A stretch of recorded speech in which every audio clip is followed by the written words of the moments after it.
A paz do Senhor a todos, meus irmãos. Espero que todos estejam bem.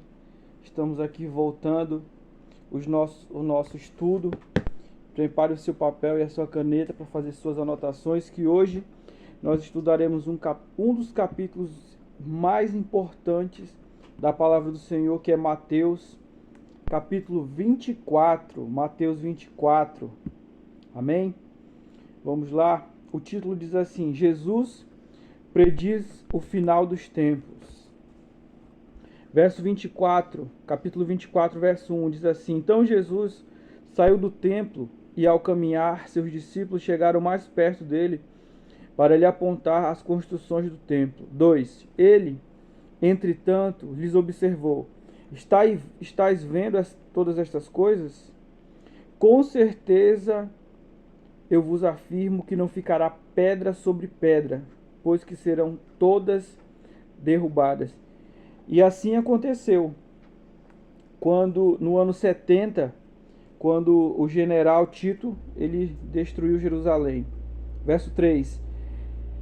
Tendo Jesus se assentado no Monte das Oliveiras, os discípulos chegaram até ele em particular e lhe pediram: Dize-nos, quando ocorrerão essas coisas? E qual será o sinal da tua vinda e do final dos tempos? Então, verso 4, então Jesus lhes revelou: Cuidado, que ninguém vos seduza. O que é que a gente aprende aqui nesse verso 3 já? Olha a preocupação dos discípulos. A preocupação deles era em saber quais seriam os sinais, quando que ocorreriam estas coisas, o sinal do fim dos tempos. O que é que a gente aprende aqui? Que a nossa preocupação deve ser essa, mas não em quando vai ocorrer. A nossa preocupação não deve ser em saber quando Jesus vai voltar, mas a nossa preocupação deve ser em se preparar, porque saber que ele vai voltar a gente já sabe, como a própria palavra diz. Mas a nossa preocupação e ocupação deve ser em nos prepararmos, em nos santificarmos, para que a gente esteja pronto quando ele voltar. Verso 5: Pois muitos são os que virão em meu nome, proclamando: Eu sou o Cristo, e desencaminharão muitas pessoas. O que é que isso significa? Pessoas que virão em nome do Senhor, falando que estão pregando o Evangelho, que estão pregando a palavra de Deus, e desencaminharão a muitas pessoas. E qual é o ponto que a gente precisa observar? Que isso vai acontecer ainda? Não, que isso já está acontecendo. Eu já falei aqui muitas vezes e eu sempre vou falar, irmãos, isso. A gente deve observar bem qual é a mensagem que a gente está ouvindo. Será que a gente só ouve mensagem motivacional, mensagem onde eu preciso alcançar o pódio, eu preciso mudar de nível, sabe, eu preciso prosperar? Será que essa é a mensagem que preenche o nosso coração? Só é esse tipo de mensagem que preenche o nosso coração? Onde eu preciso alcançar o pódio, eu vou mudar de nível, como é que eu faço para mudar para o próximo nível? Como é que eu faço para prosperar? Como é que eu faço para ter sucesso? Porque a gente não vê isso na Bíblia. E aqui, como eu sempre falo, eu vou falar mais uma vez, eu não estou dizendo que não seja importante. Eu não estou dizendo que não seja importante a gente querer progredir a nossa vida financeira, a nossa vida espiritual, a nossa vida emocional, querer que os nossos filhos, a nossa família venha progredir, prosperar. Eu vou ser hipócrita se eu falar que eu não quero isso também. Claro que eu quero, mas isso não é a minha prioridade, isso não deve ser a nossa prioridade. Não é isso que deve preencher o nosso coração. O que deve preencher o nosso coração é a mensagem do Evangelho, o serviço a Cristo. É isso que deve preencher o nosso coração. Verso 6: E vós ouvireis falar de guerras e rumores de guerras, todavia não vos desespereis, porque é preciso que tais coisas ocorram, mas ainda não será o fim. 7. Porquanto nação se levantará contra nação, reino contra reino, haverá fomes e terremotos em vários lugares. 8. Contudo, esses acontecimentos serão apenas como as primeiras dores de um parto. Olha o que Jesus fala. Que haverá guerras, rumores de guerras, e ele alerta: não vos desespereis. Olha aqui, meus irmãos, o porquê que eu não gosto que eu não gosto dessa narrativa de ficar falando assim: ai, as coisas estão tão difíceis, as coisas estão tão difíceis, tá tudo tão difícil para todo mundo. Ai, eu não gosto, irmãos, eu não, sabe? Eu não gosto. Eu não gosto. As pessoas que me conhecem de perto, que conversam comigo, sabe que eu não fico falando esse tipo de coisa. Ai, tá tudo tão difícil para todo mundo. Ai, as coisas são tão difíceis. Eu não gosto dessa narrativa, porque Jesus está mostrando aqui na sua palavra, não tá difícil, meus irmãos. Não está difícil as coisas hoje em dia. Não estão difíceis as coisas hoje em dia, porque a gente está vendo pessoas prosperando, sabe? Pessoas prosperando, pessoas progredindo, prosperando financeiramente. Então não está difícil as coisas.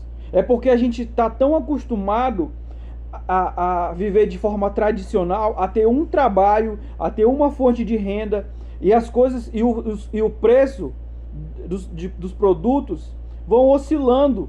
Um dia está um preço, outro dia está outro. Uma semana baixa, outra semana levanta, entendeu? E a gente com uma fonte de renda, sabe? Com um trabalho só, e a gente, claro que vai estar difícil. Por quê? Porque a gente vê hoje em dia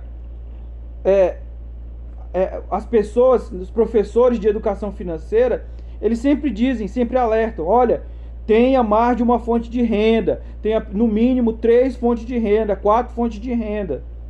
Por quê? Para você não ficar dependente de um salário só. E a gente vê pessoas aí que tem 5, 6, 10 fontes de renda, e elas não estão reclamando do jeito que a gente vê muitas outras pessoas reclamando. Muitas outras pessoas reclamando, porque não tem, sabe? Não se disponibiliza a estudar, a melhorar sua vida, a progredir, sabe? Às vezes quer progredir só com a força do braço e o corpo cansa. Então, por isso que eu não gosto desse tipo de narrativa. Porque Jesus está falando que vai vir coisa pior, coisas mais difíceis por aí. E ele está alertando a gente: não se desespere. Agora, pensa bem comigo. Se as pessoas hoje em dia já estão tristes, frustradas, não, sabe, já estão tristes, frustradas com o estado atual do mundo e da sociedade, imagina quando chegar esses tempos aqui. Pensa bem, quando chegar esses tempos aqui, e aí? A pessoa vai querer se suicidar, a pessoa vai querer tirar a própria vida. Mas o Senhor, é por isso que o nosso coração ele deve estar em Cristo. Por isso que o nosso coração deve estar em Cristo. Por isso que a gente tem que colocar a vontade do Senhor sobre a nossa. Tem que colocar a vontade do Senhor sobre a nossa, porque se a nossa vontade estiver acima da dele, a gente sempre vai levar uma vida de frustração, de tristeza, sabe? Sempre vai ser dessa forma. Verso 9. Então eles vos entregarão para serem afligidos e condenados à morte. Serei odiados por todas as nações por serem meus seguidores. Olha o que Jesus fala aqui no verso 9. Eles nos entregarão para a morte, para sermos afligidos, nos entregarão para sermos afligidos e condenados à morte, desculpa. E serei odiado por todas as nações por serem meus seguidores. Aqui fica um alerta e um ponto de observação para a gente a respeito do quê? A respeito da seguinte questão. Tem pessoas que estão na igreja e elas estão esperando receber o quê? Aplauso. Aplauso. Ai, sabe? Ai, eu prego, ninguém fala nada, se gostaram ou não da minha pregação. Ai, eu louvo, sabe? Ninguém me convida para louvar. Ah, eu sou pregador, eu não tenho agenda. Muitas pessoas estão na igreja esperando receber aplauso, esperando, sabe, serem estrelas, serem popstar. Jesus está falando aqui, ó, não. Um discípulo de Jesus, ele é odiado por causa do evangelho, não é por causa dele. Agora a gente sabe que tem pessoas que, sabe, ela causa antipatia em outros por causa do comportamento dela, né? Mas aqui está falando que o discípulo de Jesus é odiado por causa de Jesus. Então, meus irmãos, nós não podemos deixar essas coisas entrar no nosso coração. O nosso dever é servir e ponto. Agora, se tem pessoas que são convidadas para ministrar, se tem pessoas que têm agenda, sabe? Isso não deve fazer diferença nenhuma para a gente, porque a nossa função é apenas servir. Essa não deve ser a nossa preocupação. Porque ao contrário do que muitos querem, ser aplaudido, serem aceitos por muitas pessoas, né? Querem ser pregadores de multidões, cantores de multidões, mas Jesus está falando que não. Jesus fala, ao contrário, vocês vão ser odiados. As pessoas não vão gostar de vocês. As pessoas não vão gostar de vocês por causa de mim, por causa do meu nome, por causa da minha palavra. Olha a seriedade disso aqui. Olha o quanto que a gente tem que, sabe, se importar com isso aqui, levar isso aqui a sério. Verso 10 diz assim, ó, nessa época muitos ficarão escandalizados, trairão uns aos outros e se odiarão mutuamente. Aqui ele já está falando a respeito de Israel, dos judeus. Porque muitos judeus se converterão a Cristo e outros judeus, os judeus que verem os seus irmãos se convertendo a Cristo, eles vão se sentir como traído. Verso 10 do capítulo 24 está falando a respeito dos judeus. Amém? Verso 11. Então numerosos falsos profetas surgirão e enganarão a muitos. E por causa, verso 12, por causa da multiplicação da maldade, o amor da maioria das pessoas se esfriará.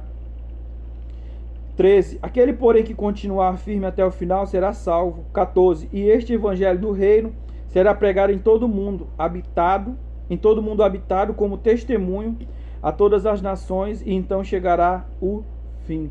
Olha o que Jesus alerta no verso 11. Que surgirão numerosos falsos profetas e enganarão a muitos. Irmãos, deixa eu fazer um alerta aqui para vocês.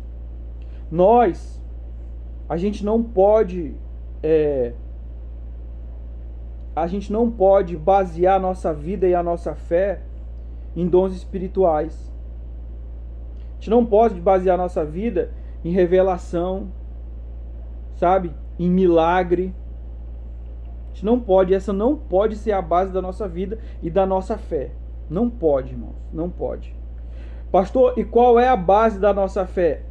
Primeiro, a palavra e os seus princípios. Os rudimentos de Cristo. Essa deve ser a base da nossa fé. Os rudimentos de Cristo. Os rudimentos da doutrina de Cristo. Essa deve ser a base da nossa fé.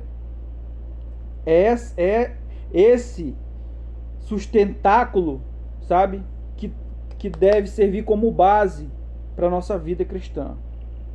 Irmãos, se a gente tiver como base de fé milagre, revelação, cura, a gente vai ser enganado. A gente vai ser enganado. Porque olha o que Jesus está falando. Surgirão falsos profetas e enganarão a muitos. E como é que eles vão enganar a muitos? A gente vai ver aqui para frente, daqui a pouco. Verso 15. E assim, quando ouvirdes a profanação horrível, da qual falou o profeta Daniel no lugar santo. Ao ler o profeta, entendereis isso. Verso 16. Então, os que estiverem na Judéia, fujam para os montes.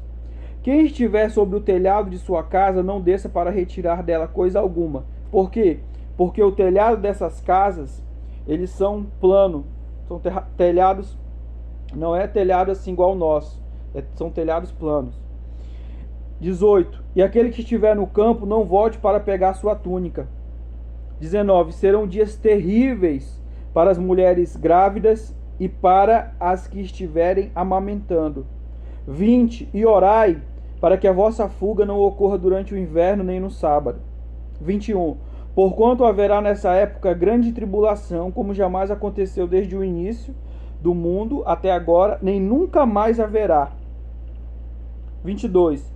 E se aqueles dias não tivessem sido abreviados, nenhuma carne seria salva, mas por causa dos eleitos, aquele tempo será encurtado.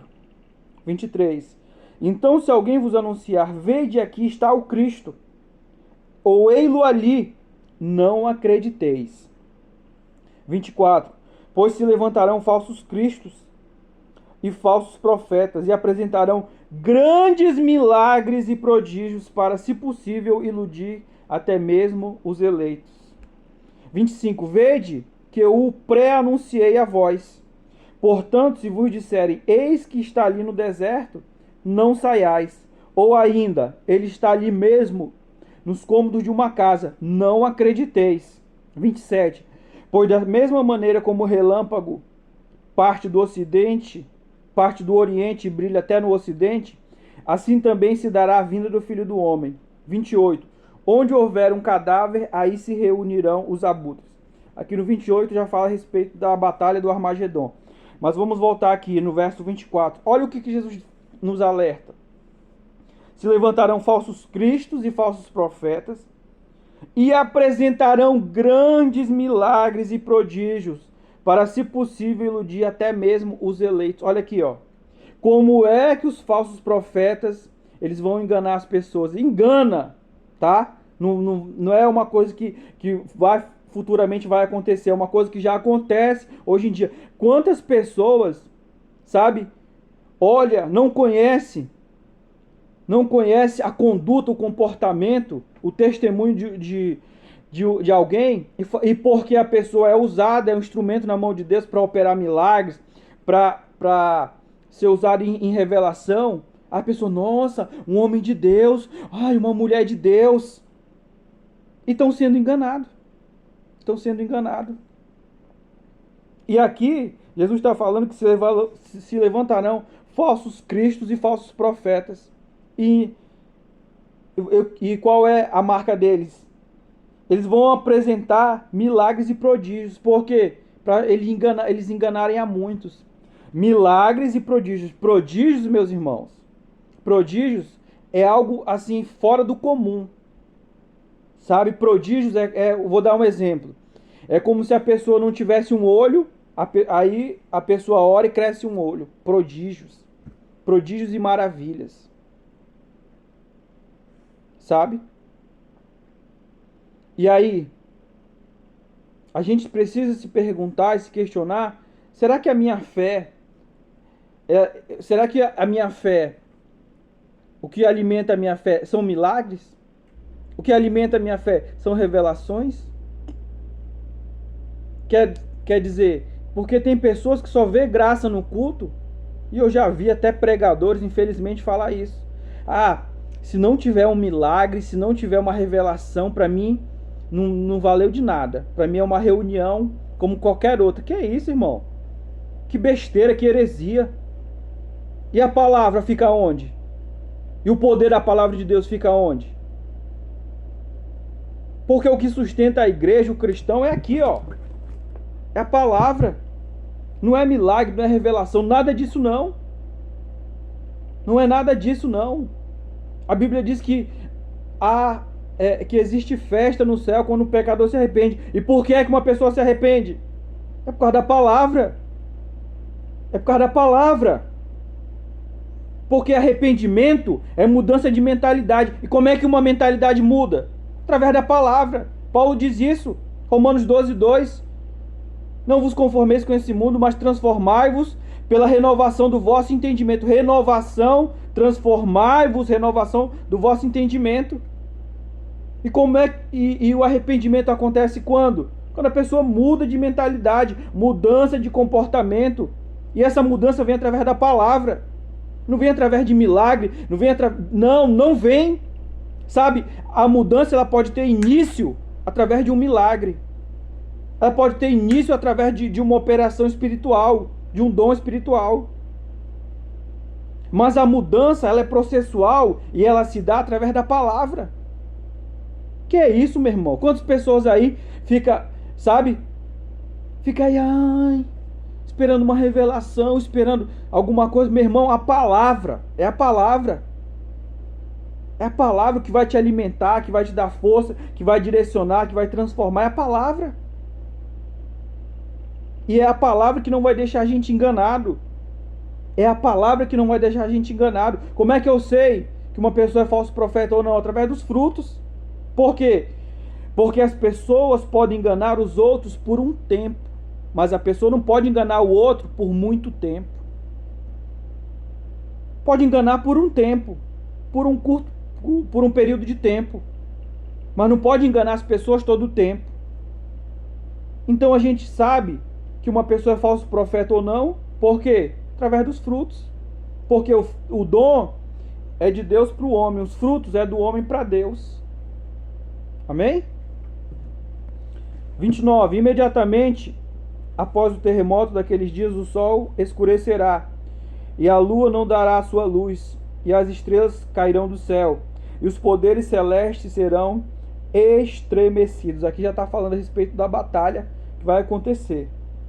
30. Então surgirá no céu o sinal do Filho do Homem, e todos os povos da terra prantearão e verão o Filho do Homem carregado nas nuvens do céu com poder e majestosa glória. Aqui já está falando a respeito, né, que vai ser noticiado, que vai passar, que as pessoas vão ver Jesus onde? Na televisão. Vão ver o Senhor Jesus na televisão. Amém? E ele enviará os seus anjos com poderoso som de trombeta, e estes reunirão os seus eleitos dos quatro ventos de uma a outra extremidade dos céus. 32. Portanto, aprendei com a parábola da figueira.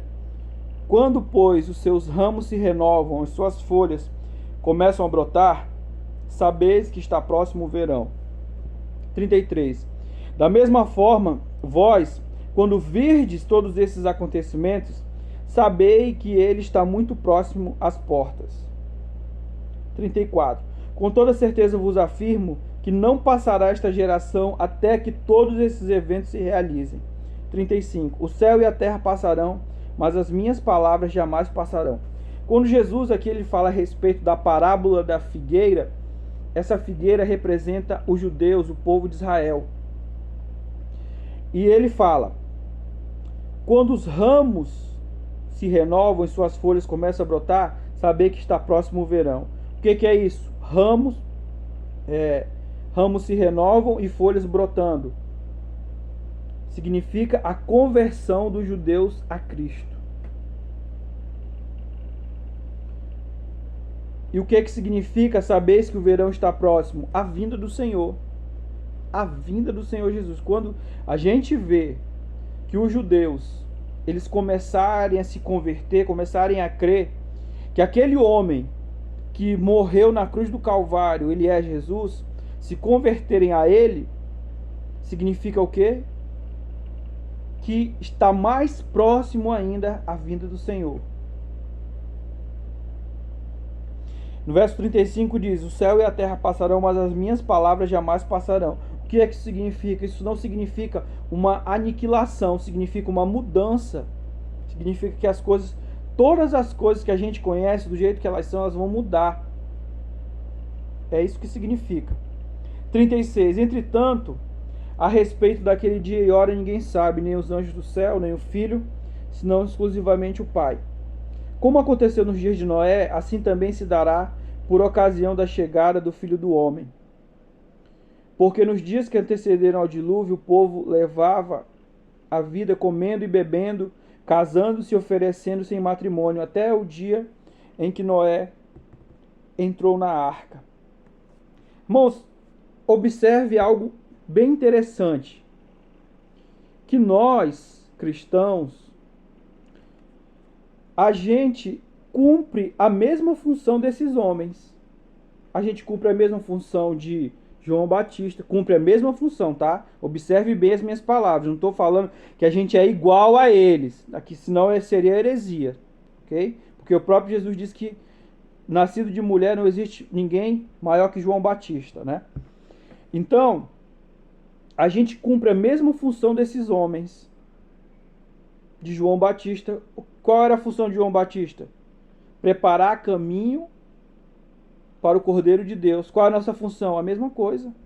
Como é que João preparava o caminho para o Cordeiro de Deus? Pregando o Evangelho, pregando: arrependei-vos porque é chegado o reino dos céus. E a gente da mesma forma. A gente prega para quê? Preparando o caminho para a volta do Senhor Jesus. E Noé, ele também falava para o povo se arrepender. Noé também, ele falava a respeito do povo, uma mudança de vida. E o povo, qual era o estado daquele povo? Eles não estavam nem aí. Estavam nem aí para profecia, não estavam nem aí para a palavra, não estavam nem aí para nada. É diferente? Não. Hoje em dia é a mesma coisa. E a gente também cumpre a função de Noé. Alertando, orientando, pregando arrependimento. E as pessoas também não estão nem aí. Também desprezam a profecia, desprezam a palavra, né? E é muito interessante isso aí que a gente vai, né? A história, ela vai se repetindo. E as pessoas nem notaram, até que chegou o dilúvio e levou a todos. Assim ocorrerá na vinda do Filho do Homem. 40. 2 homens estarão na lavoura, um será arrebatado, mas o outro deixado. 2 mulheres estarão trabalhando no moinho, uma será arrebatada, a outra ficará para trás. 42. Por isso vigiai, porquanto não sabeis em que dia virá o vosso Senhor. O que é vigiar? Nós estarmos em alerta. Isso é vigiar. Vigiar significa um estado de alerta. Nós precisamos estar constantemente em alerta. 43. Contudo, entender isto: se o proprietário de uma casa soubesse a que hora viria o ladrão, se colocaria em sentinela e não permitiria que a sua residência fosse violada.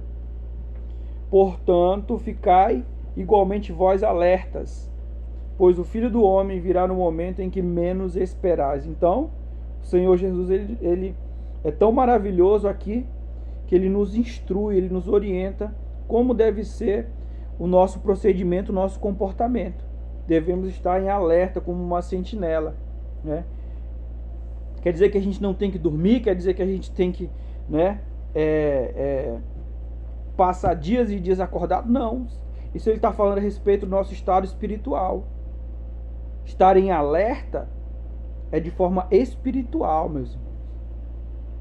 Espiritualmente em alerta, quer dizer, espiritualmente eu estou sempre em comunhão com a palavra, em oração, me santificando, buscando ao Senhor. O estado de alerta. Esse é o estado de alerta que o Senhor se refere. Verso 45.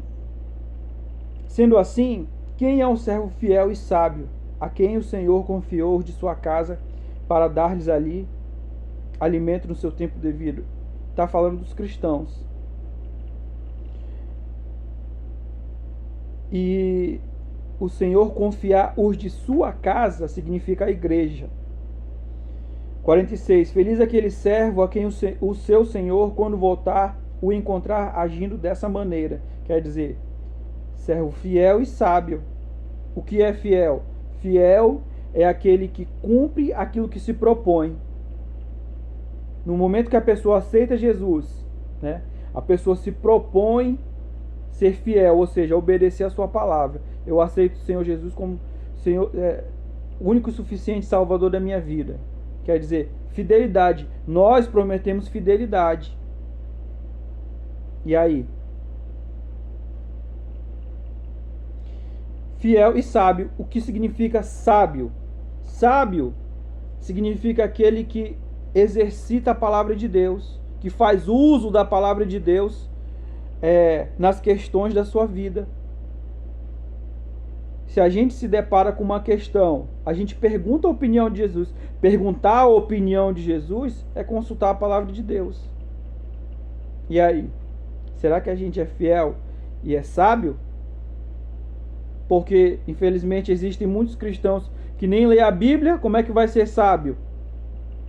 Quer ser sábio, sabe, pedindo, só falando assim, Senhor, me dá sabedoria. E a Bíblia fala, né, Tiago 1,6, que não tem sabedoria, peça a Deus que Ele dá a todos liberalmente. Mas o que é a sabedoria que o Senhor dá? Preste bem atenção. A sabedoria que o Senhor dá é a gente ler a palavra e o Senhor dá entendimento a respeito da sua palavra. Ele nos dá uma revelação a respeito da sua palavra. Essa é a sabedoria que o Senhor dá. Não é a gente só orar, Senhor, sabedoria, Senhor, peço sabedoria, e o Senhor vai colocar sabedoria na minha cabeça? Não. Não. A gente vai ler e o Senhor ele vai nos dar sabedoria através do conhecimento, vai nos dar entendimento da sua palavra. Essa é a sabedoria. Com certeza vos afirmo, 47, que o Senhor confiará a seu servo todos os seus bens. Entretanto, supondo que esse servo, sendo mau, diga a si mesmo, meu Senhor está demorando muito. O que é o servo mau? É o servo que ele se propôs a princípio servir ao Senhor, mas depois ele começa a ter outro comportamento. Ele começa a ficar impaciente. E diz aqui no 49, e por isso passe a agredir os seus conservos e a beber e a comer e beber com beberrões. Ou seja, a pessoa se entrega aos prazeres do mundo. 50. O senhor daquele servo virá num dia inesperado e numa hora que o servo desconhece. 51. E o Senhor punirá com toda severidade e lhe dará um lugar ao lado dos hipócritas, onde haverá lamento e ranger de dentes. Ou seja, qual é o lugar do servo infiel? Qual é o lugar do servo que se entrega aos prazeres do mundo? Fogo eterno, o inferno. E aqui, para finalizar, eu quero fazer apenas uma pergunta a vocês. Quero falar uma coisa para vocês e fazer uma pergunta. Leiam o Salmo. Leiam Mateus 24. Depois que você estiver lendo, se faça uma pergunta. O que é que eu sinto quando eu leio Mateus 24?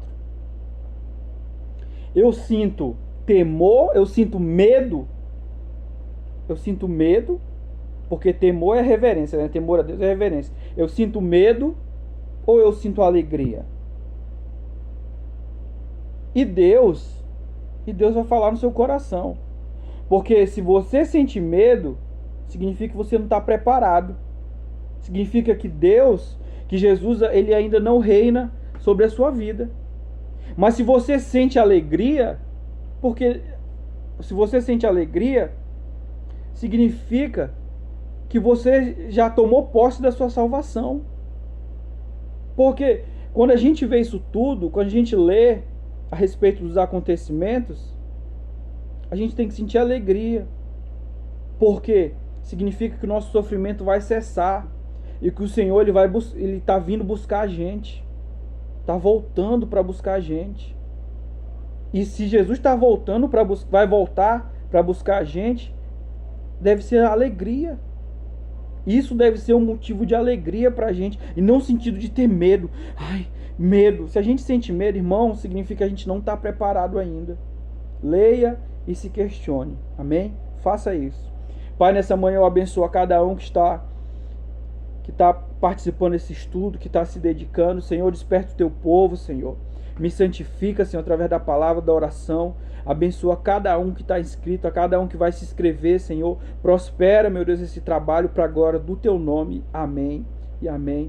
Deus abençoe a todos, fiquem todos com Deus. E até amanhã com Mateus 25. Deus abençoe a todos.